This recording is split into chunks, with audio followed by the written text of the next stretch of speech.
अब बीजेपी आरोप लगा रही है कि राहुल गांधी छुट्टियां मनाने के लिए एक बार फिर किसी दूसरे देश की यात्रा पर चले गए हैं। ये इस बात का कोई खंडन नहीं आया कांग्रेस पार्टी की तरफ से, इसलिए जितनी जानकारियां आ रही हैं उनको सच मानकर उस पर टिप्पणियां की जा रही हैं। दो तस्वीरें सामने आई। एक तस्वीर जिसमें एक लाइन में कतार में खड़े हुए राहुल गांधी दिखाई देते हैं। आप देख सकते हैं शॉर्ट्स पहने हुए, टी शर्ट पहने हुए, सफेद टोपी उन्होंने लगाई हुई है। 2 दिन से आपके फोन पर भी ये तस्वीर घूम रही होगी, राहुल गांधी ही हैं। और अब एक और तस्वीर आ गई है, वो तस्वीर भी मैं आपको दिखा देता हूं। एक गाड़ी में से किसी व्यक्ति ने, चलती गाड़ी में से सामने एक स्कूटी सवार की तस्वीर खींची और दावा किया जा रहा है कि यह स्कूटी सवार राहुल गांधी हैं। शक्ल राहुल गांधी जैसी ही है, क्योंकि तस्वीर मैंने तो नहीं खींची इसलिए मैं ये नहीं कह सकता कि राहुल गांधी ही हैं। राहुल गांधी दिख रहे हैं, लग रहे हैं। अब इस पर थोड़ी सी सर हमारे प्रोड्यूसर साहब ने खोजी पत्रकारिता की, ये तस्वीर कहां की हो सकती है जो दिख रही है। तो ये जो राइट साइड वाली तस्वीर जो है गाड़ी, इसमें इसमें ऊपर जो सनशेड होता है ना गाड़ी में से जो खुलता है, वहां ऊपर एक हेल्पलाइन नंबर लिखा हुआ था। तो उन्होंने वो नंबर चेक किया, तो नंबर मलेशिया का ही है। तो इस तरीके से ये तो कंफर्म होता है कि ये तस्वीर मलेशिया की है। तो राहुल गांधी अगर मलेशिया यात्रा पर हैं, कांग्रेस पार्टी इस पर क्या कुछ बताएगी? राहुल जी क्यों गए हैं, कितने दिनों के लिए गए हैं, किस कारण से गए हैं? घूमने के लिए गए हैं, विपश्यना के लिए गए हैं, कोई और मीटिंग है उनकी? हालांकि उनका पर्सनल मामला है, लेकिन अब Rahul Gandhi leader of opposition भी हैं, देश के विपक्ष के नेता भी हैं। तो इसलिए अब इतना सरल नहीं है इन बातों को यूं कहकर के खारिज कर देना कि राहुल गांधी का पर्सनल मामला है। और बीजेपी तो अब खुलकर यह कह रही है कि कांग्रेस के युवराज राहुल गांधी गायब हो गए हैं। ये अमित मालवीय हैं, बीजेपी के जो सोशल मीडिया प्रमुख हैं। उन्होंने कहा कि राहुल गांधी मलेशिया के लंकावी में गुप्त छुट्टियां मना रहे हैं। मलेशिया का लंकावी एक दुनिया भर में माना हुआ टूरिस्ट डेस्टिनेशन है। बीजेपी के नेता ने तंज कसते हुए कहा कि बिहार की राजनीति की गर्मी और धूल शायद राहुल गांधी बर्दाश्त नहीं कर पाए, इसलिए उन्हें ब्रेक लेने के लिए भागना पड़ा। या फिर कोई गुप्त मीटिंग है जिसके बारे में किसी को कभी पता नहीं चलना चाहिए। अमित मालवीय ने कहा कि लोगों को असल मुद्दों से यहां पर भारत में जूझना पड़ रहा है।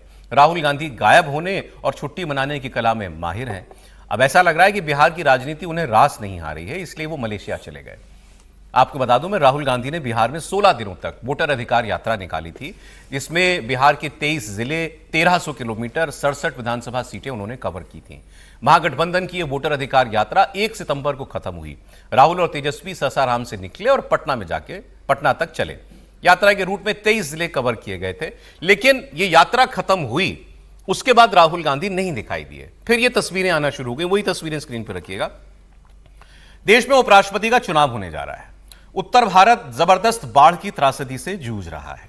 इस सब के बीच राहुल गांधी दिख नहीं रहे। मैंने आपको बताया प्रधानमंत्री रविवार के दिन भी अपने सांसदों की क्लास ले रहे थे संसद भवन में, ऑडिटोरियम में। राहुल गांधी की ये तस्वीरें सामने आ रही थी। तो अगर कोई पूछे कि नरेंद्र मोदी के वर्क स्टाइल और राहुल गांधी के वर्क स्टाइल में क्या अंतर है, तो क्या वो 2 तस्वीरें बताने के लिए काफी नहीं? मैं कोशिश करूंगा कि वो मोदी जी की जो तस्वीर जो ऑडिटोरियम में पीछे बैठे हैं वो वाली तस्वीर भी आपको दिखा दें। लेकिन अब बीजेपी अब ये कह रही है, रविशंकर प्रसाद ने प्रेस कॉन्फ्रेंस में कहा कि राहुल गांधी इतना तो कर सकते थे कि पंजाब चले जाते। पंजाब में बाढ़ से किसानों का बहुत नुकसान हुआ है, कुछ उनका ही दुख बांट लेते। राहुल गांधी कितने सीरियस और नॉन सीरियस हैं वो देश भी जानता है, बिहार की जनता भी जानती है। राहुल गांधी कर्नाटका जाते हैं, अच्छा होता राहुल गांधी पंजाब जाते, वहां डूबे हुए हैं किसान, परेशानी में है। अब राहुल गांधी जहां है उनकी छुट्टी उनको मुबारक, मैं क्या बोलूं उसको। जब कोई कैजुअल पॉलिटिशियन होता है, ये तो होना ही था। हाँ, अब बहुत काम कर लिया, let me have a break.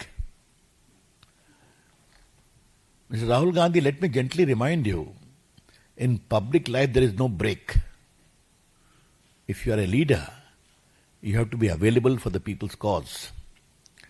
चलिए अपना वो ब्रेक मनाए। बीजेपी कह रही है कि अब आप लीडर ऑफ ऑपोजिशन हैं, आप पब्लिक फिगर हैं, आपकी पब्लिक लाइफ ही सब कुछ है, प्राइवेट लाइफ नेताओं की कुछ नहीं होती। लेकिन राहुल गांधी विदेश यात्रा के आदी हैं। राहुल गांधी हर कुछ वक्त में, कुछ हफ्तों, कुछ महीनों में विदेश यात्रा पर जाते हैं। ये रिकॉर्ड की बात है, कोई आरोप नहीं है। राहुल गांधी जब जाते हैं, कई बार तो ये पता भी नहीं होता कि वो किस देश की यात्रा पर गए हैं, कितने दिनों के लिए गए हैं, ये भी पता नहीं होता, या क्या कारण है। कुछ ऐसी पब्लिक मीटिंग्स उनकी विदेश में जरूर होती हैं जिनके बारे में कांग्रेस पार्टी बताती है। जैसे उनको किसी यूनिवर्सिटी में लेक्चर देना हो, या कहीं कोई किसी कार्यक्रम में जाना हो, कहीं कोई स्पीच देनी हो, तो वो सारी बातें तो बताई जाती हैं, उनका पूरा प्रोग्राम जारी होता है। लेकिन इसके अलावा राहुल गांधी जब विदेश में गए पर्सनल ट्रिप पर, उसके बारे में कोई डिटेल नहीं बताई जाती। राहुल गांधी क्या सुरक्षा साथ में लेकर जाते हैं, ये सवाल भी पूछे जाते हैं। कभी वो एयरपोर्ट में इमिग्रेशन की लाइन में खड़े हुए दिख जाते हैं, अब वो स्कूटी चला रहे हैं। भारत का लीडर ऑफ ऑपोजिशन, मैं फिर कह रहा हूं, चलिए उनकी छुट्टी और वो सही, वो अपनी प्राइवेसी को प्रोटेक्ट करना चाहें वो करें, लेकिन आप लीडर ऑफ ऑपोजिशन हैं, एक टू व्हीलर पर आप सवार हैं, आगे पीछे क्या है इस तस्वीर में नहीं दिखाई देता, लेकिन आप एक टू व्हीलर ड्राइव कर रहे हैं, अगर ये राहुल गांधी हैं तो क्या ये खतरनाक नहीं हो सकता? क्या राहुल गांधी की अपनी सुरक्षा के लिए ये ठीक है, ये तस्वीर जो उनकी दावा किया जा रहा है कि उनकी तस्वीर है? और अब ये सवाल और ज्यादा इसलिए पूछे जाएंगे क्योंकि राहुल गांधी मात्र एक सांसद अब फिलहाल नहीं है। दूसरी वो तस्वीर जो मैं आपसे कह रहा था, ये कल रविवार की दिन की तस्वीर है, जब प्रधानमंत्री सबसे पीछे की पंक्ति में बैठकर अपने सांसदों के साथ एक कार्यक्रम में थे, उपराष्ट्रपति चुनाव को लेकर के। अब इस खबर समीर जी ने कल शेयर की थी आपसे, तो पहले वही बोलें कि ये आरोप हैं राहुल गांधी पर सही या नहीं?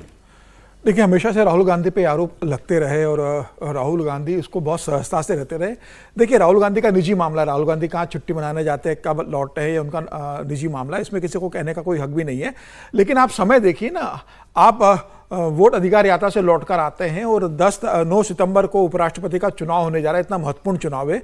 आपको लग रहा है कि एक अच्छी फाइट देने की स्थिति में हो, जब आपको विपक्ष के नेताओं के साथ बात करना चाहिए, आपको ममता बनर्जी से बात करना चाहिए, आपको उद्धव ठाकरे से बात करना चाहिए, आपको उन 48 सांसदों से बात करना चाहिए कि जो न इंडिया गठबंधन का हिस्सा है ना जो एनडीए गठबंधन का हिस्सा है। आपको यह सुनिश्चित करना चाहिए कि भाई हमारा वोट टूटे ना, और कैसे हम एनडीए के गठबंधन में सेंध लगा सकते हैं, उसके लिए क्या रणनीति हो सकती है। सबको डिनर पे या लंच पर बुला के बात की जा सकती है, जैसे जगत प्रकाश नड्डा जी ने आज डिनर पर बुलाया है सब नेताओं को।